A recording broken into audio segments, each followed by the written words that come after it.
Hello people. Сәлем балалар.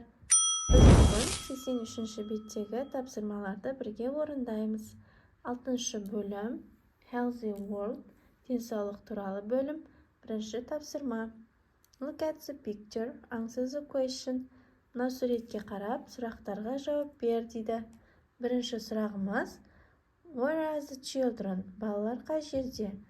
Балалар бұл жерде мектеп асханасында отыр, иә? Біз at the school cafeteria деп жауап береміз, мектеп асханасында. Екінші сұрақ. Can you name any of the food? Бұл тамақтардың атын атай аласың ба дейді. Juice, салат, sandwich. Яғни балалар сок, салат, сэндвич жеп отыр. Үшінші сұрақ. Is the food healthy? Бұл тағамдар пайдалы ма дейді. Yes, it is. Я пайдалы. Төртінші сұрақ. What do you usually eat at school? Сен әдетте мектепте қандай тамақ жейсің дейді. Fruits, vegetables, soup, rice. Жемістер, көкөністер, сорпа, күріш. Next. Келесі екінші тапсырма.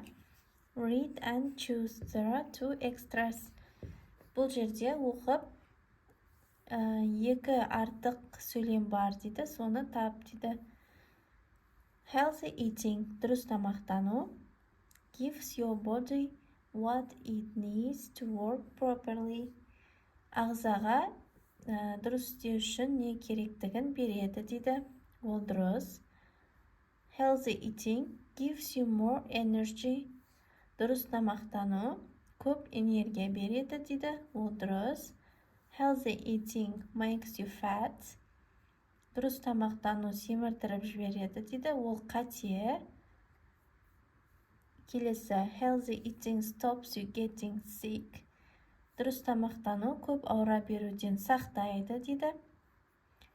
Healthy eating makes you feel sad.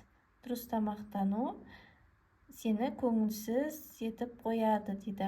Ол қате. Демек, бұл жерде екі артық сөйлеміміз. Ол 3 пен 5. Next. Make sentences to complete the poster. Бұл жерде сөйлемдердің сөздері шатастырылып берілген орнына қойып жазамыз.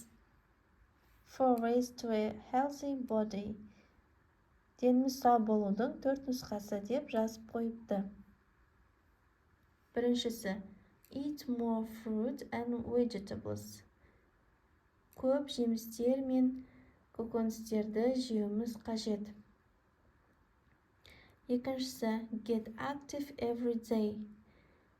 Күнде көңілді болып жүруіміз қажет. Үшінші. Drink a lot of water. Суды көбірек ішуіміз қажет. Төртінші. Sleep 10 hours. 10 сағат ұйықтауымыз қажет. Next. Төртінші тапсырма. In pairs, write to more ways to a healthy body. Draw pictures. Present them to the class.